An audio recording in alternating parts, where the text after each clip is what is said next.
Hello. It's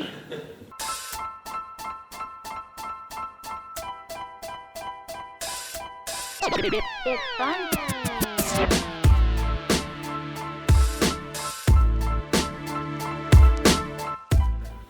Hi, I'm Bryce Krawchuk. I'm the head coach at Calgary Barbell and I'm a powerlifter. Today I'm going to demonstrate the squat and go through some of the common mistakes, the way that I set it up, and some of the ways that maybe you guys can improve your techniques. My best squat was 305, so 672 pounds, freedom units if you will. So generally there's about 5 steps I go through when I'm squatting. First is to get the bar set, second is to get your breath, third is the walkout, fourth is to hinge properly on your way down, and fifth is just to stand up really hard. So first step, get the bar set on your back. I like to take about a ring finger grip. It's the same grip I use in the bench. If I'm a little bit tight, I'll start a little wider that day.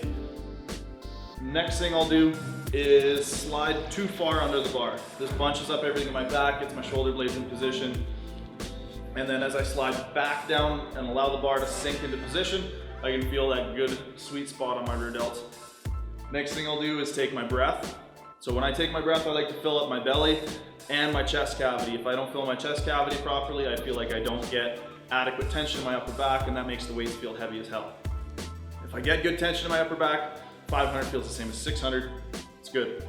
So I'll breathe out, and then I'll hold the contraction, try to breathe into my belly, and then fill my chest cavity as well. For me, filling my chest cavity helps me brace my upper back better. A lot of people just say take a belly breath. I find the more air I can get in, the more rigid I am. Next thing I do is the walkout. I like to take as few steps as possible, nice purposeful steps. So I'll stand the bar up, get set, take 1, 2, and then maybe adjust for width if I need to, depending on how those 2 steps went. That's gonna be really important when you get to heavier weights. If you start dancing around with it and doing one of these things, or you take 16 steps back and you miss and the spotters have to carry you 4 feet, that's not gonna be ideal either. The next thing to focus on is going to be the hinge. So the biggest thing for the hinge and the biggest mistake I see a lot of times is that when people go to hinge, they don't hinge. Instead, they do this weird thing and overextend their lower back, and then they come up and their hips shoot up, and there's all sorts of hip wiggle all over the place. So the biggest cue that I think is the fault of that is chest up. I really try not to coach people chest up, because when you drive your chest up, most people don't know how to extend their upper back and their upper spine, their thoracic spine properly. So they're gonna build that extension elsewhere, and that's generally in the low back. So you get a lot of people looking way too far up, reaching way too far up, all that kind of stuff. So what I'll do is I'll look almost a little bit down to make sure that I'm keeping my hips and my back neutral the whole time. We want everything stacked. We want a nice stacked spine. If we're looking up, chances are the rest of our spine is going to tend into overextension. We don't want that. The last step is to stand up. I mean, we should be good at that. But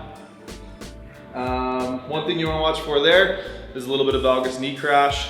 It depends how much your knees are going to come in though, as to whether or not that's a bad thing. Generally, it's because you're pushing your knees out beyond where they want to be to get depth.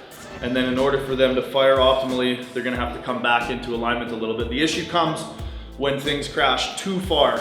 As soon as you lose external rotation to an extent, you're gonna lose the contraction of your glutes, and that's one of your biggest driving muscles in the squat, especially a powerlifting style squat. And once you're stood up, you just squatted. Congratulations.